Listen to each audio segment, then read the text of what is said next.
The Champions League is back, and is back for the final and brutal round of 16 games. The first leg, if you thought the first leg was brutal, this second leg would be the final brutal round because, well, it's either you go hard or you go home. Let's quickly talk about some of the games that will be very crucial in this particular round of 16 second leg. And the first point of call has to be the Etihad Stadium, where Manchester City will attempt to overturn a 3-goal deficit if they are to have any chance of qualifying for the quarterfinals. Can Manchester City do this? Nothing is impossible in football. In football, anything can happen. Okay, maybe I should ask this question another way. Can this Manchester City do this? This Manchester City that cannot beat West Ham at the Etihad, at the London Stadium. Can this Manchester City beat Real Madrid either 3-0, 4-1, 5-2, at least to push it to extra time and maybe penalties? You know, though their morale is down right now, you know, after losing the game against Real Madrid and also drawing the game at the London Stadium. But this is football, like I said. And if you're talking about a mentality monster team, I believe before you mention 2 to 5 teams, you have to mention Manchester City. Yeah. So I still believe the game is still open. I'm telling you, anything can still happen. Alan can turn up, and you know once Alan has turned up, Alan can deliver 4 to 5 goals in a match. So I still believe Man City are still in this game. Well, Farhad, what can Manchester City now do to give themselves a chance in this game? How does Pep Guardiola line up? Who does he play? It feels like in the last couple of games, they have been playing the wrong players. Against, in the first leg, he played O'Reilly as left back against Al Naturi that has been doing really well. You know, he just almost mismanaged the team. So, who does he play? Who does he apply? What formation does he use to make sure that at least they have a chance of a comeback? I think for Pep Guardiola, in the first leg, he tried some tactics, different tactics. He brought in O'Reilly back to left back. He put Anthony on the bench. He brought Kusano to right back. Put Nunes on the bench. I think he doesn't need to do all that. Just bring your number. Go with your best level. And let's not forget, Real Madrid, they defeated Manchester City out of 3 out of 4 in their last knockout matches now. So the Manchester have only won 1 out of 4 in their last knockout matches against Real Madrid. So it is very, very dicey for Manchester City right now, because they've also lost. Real Madrid are looking to eliminate Manchester City from the knockout stage for the 5th consecutive time. For the 5th time in Champions League knockout stage. So it's very, very dicey for Manchester City right now. Okay, so who do you use? Back line, Goyi, Diaz, Matheus Nunes, and Naturi, right? Yeah, I'm good. I'm good with that one. I think. Okay, let's talk about the midfield now. Who does he apply? Because it feels like it's from the midfield that everything becomes blur for Guardiola. Too many players to select from. Practically in that midfield, the only player that you can be sure will be on the lineup is maybe Rodri and Bernardo Silva. Apart from Haaland up front, in that midfield, every other player is. So that midfield, Rodri and Wu partners. And what formation will you be playing? 4-2-3-1, 4-3-3? I will go with the 4-2-3-1. Okay, so who partners Rodri in that midfield? O'Reilly, what's the name of this guy? Tijani Reinders. I think those are the 2 that have partnered in recent times. I think and unfortunately, he used Bernardo Silva in which game again? I think it was Madrid first leg. Yeah, Madrid first leg. He used Bernardo Silva to partner Rodri. So who would you be picking? I mean, if you look at the first, if you look at O'Reilly, his best game for Manchester City has been in the midfield for City. So you pick O'Reilly to partner Rodri? You know, looking at the game, if I didn't have head, I won't play the normal Man City pattern that we all know. I would rather play fast-flowing, direct football. And if I will go direct with Real Madrid, I'll pick Rodri and Tijani Reinders. So Tijani will be, Tijani Reinders will be supporting Rodri defensively. And he's also very, very sharp. He's very sharp direct. He's a clinical player when he gets the chance. Yes, so I'll put him there. All right, so is remaining one person in midfield right now. Who is the attacking force? Personally, I don't really know the form of Phil Foden, because I didn't have Guardiola. I need a team that can score. A team whereby everybody can score. So those folding shots from outside the team. You understand? So that, but how about Cheki? Cheki can score. Cheki can play on the wing. But on the wing, I'm already thinking Doku Semenyo. I think this is where the problem of Pep lies. There are so many players now. There is a problem. See, I've not yet talked about Mamushu. I'd rather use if you want Alan to really be in the game, I'd rather bench Semenyo. Yes, if you really want Semenyo since he joined in January has been. I know. I said if you want Alan to be in the game, I'd rather bench Semenyo and use Rencheki or even Savio. On the right, then Doku on the left. So so that.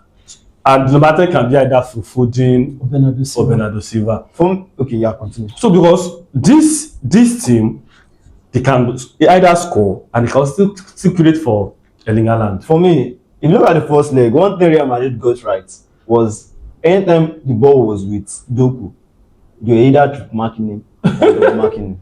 So that didn't really give him any edge. Even Trent Alexander-Arnold, that we know was always having difficulties against Doku, had a field day against Doku.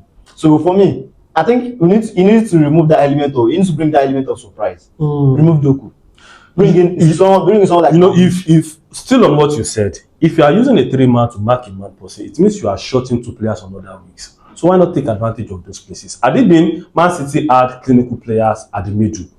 Once 3 players or 2 players are supporting Arnold in marking Rodri, those places are still spaces to attack, to run through, penetrate. Okay, let's talk about Real Madrid quickly. Well, for Real Madrid, does he just continue what he has done? But then the problem is he cannot. Mbappe is back. He cannot because Mbappe is back. Mbappe will be back for this. We're not sure if he will be back to start. He will be starting back because he didn't play their game during the weekend, which means that he's not fit to start. So him probably for this match. So should he just go with the normal Valverde first 9? If Mbappe is fit, why will you put Mbappe on the field? I don't think you want to start Mbappe because he just come back from injury.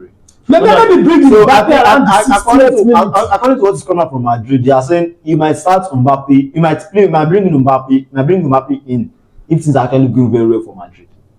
See, let me tell you, this Mbappe Abelo is trying to use him as a mind game weapon.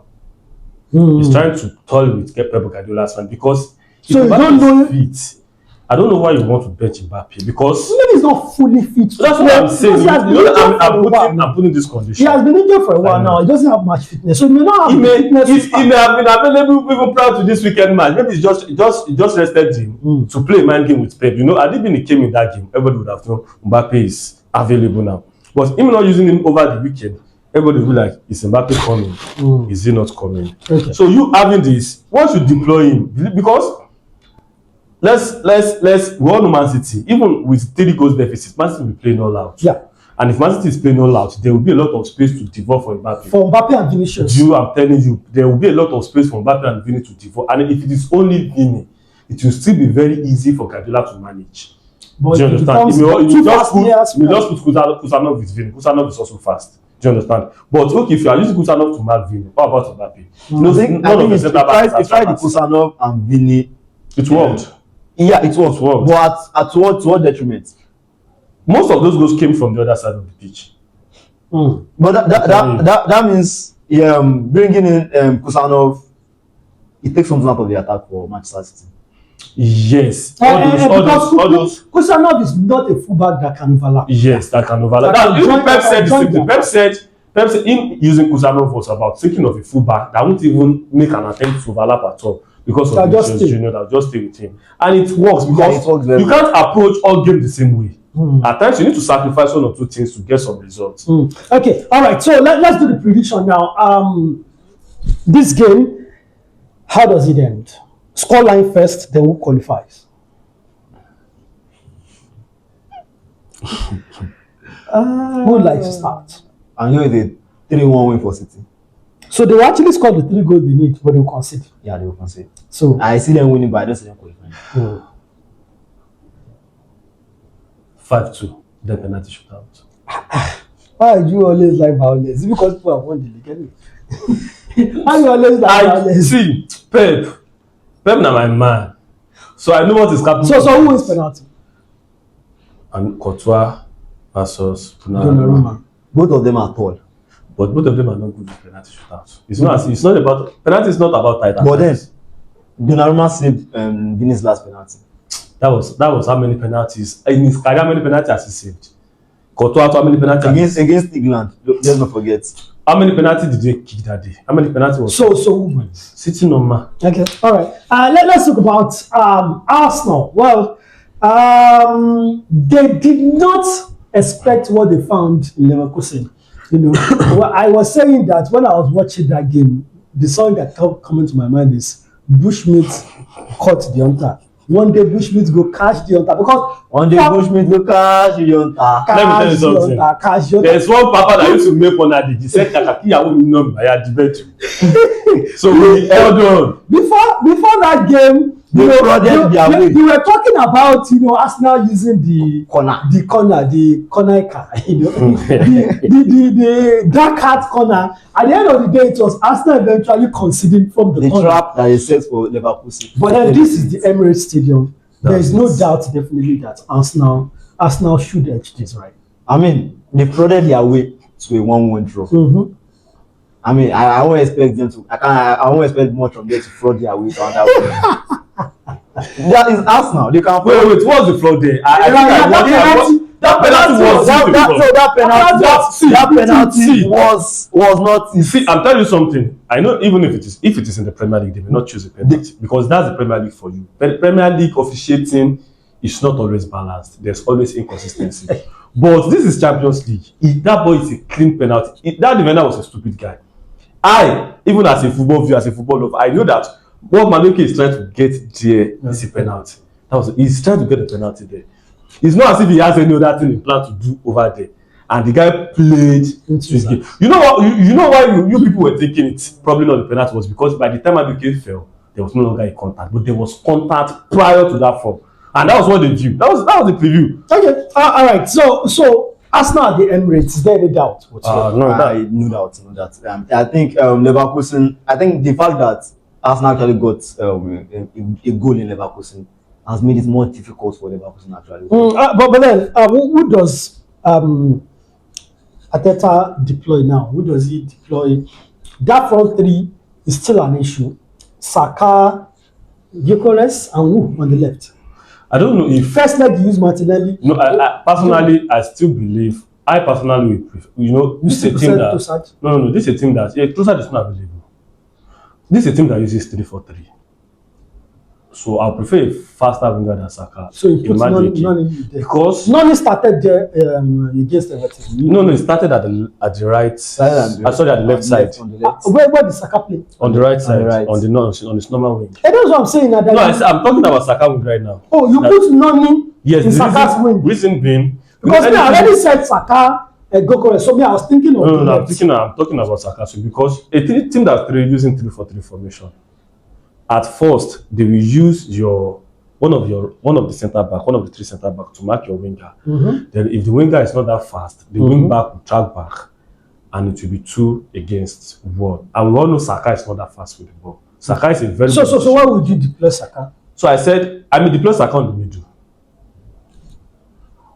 because we need a very fast. This is a problem. What he's saying. Then who plays left wing? Before I come to hard. Martinelli, anybody can play there. Even Eze can play there. I mean deploy Eze at the wing over there. The issue is if you put Saka in the middle, something tells me that Arteta would be looking for a place to put Havertz.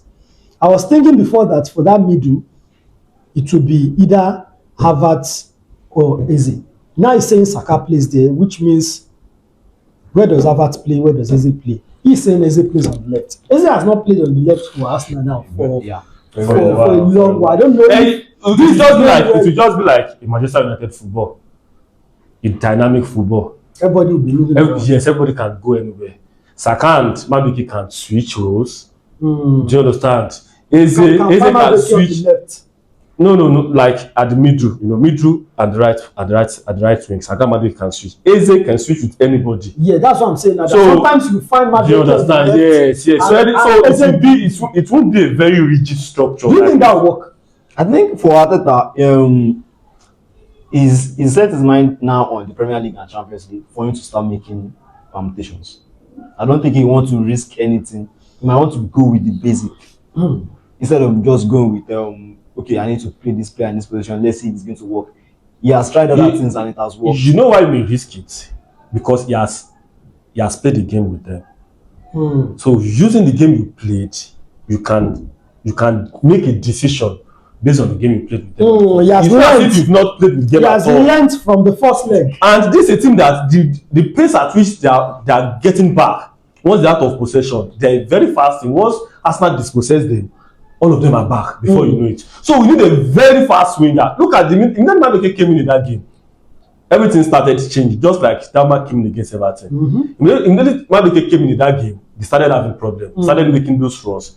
If you look at what came as a penalty, he drifted around the wing back, then faced the centre back, put it around him again. So those are the decisions, those are the risks that we need in that game. And Saka can't really make those risks. And as a matter of fact, their centre backs are top. Even if you are thinking of crossing the ball, you just be giving them all the balls because Gyökeres is not that tall. All right, let's do prediction for this one. Arsenal 2-0 sharp. 3-1 win for Arsenal. So at the end of the day, Arsenal makes it. Yeah.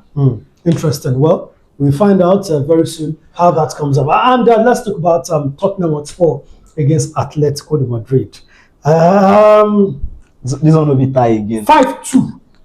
No be. Is there a way back for a goal to I mean, if you look at what they played against Liverpool in the over the weekend, I think they tried. Despite the fact that they have like 12, 13 first team players absent, I think they still give their best. But then this is the Champions League, a different ball game entirely. This is an Atletico Madrid side, not Liverpool side.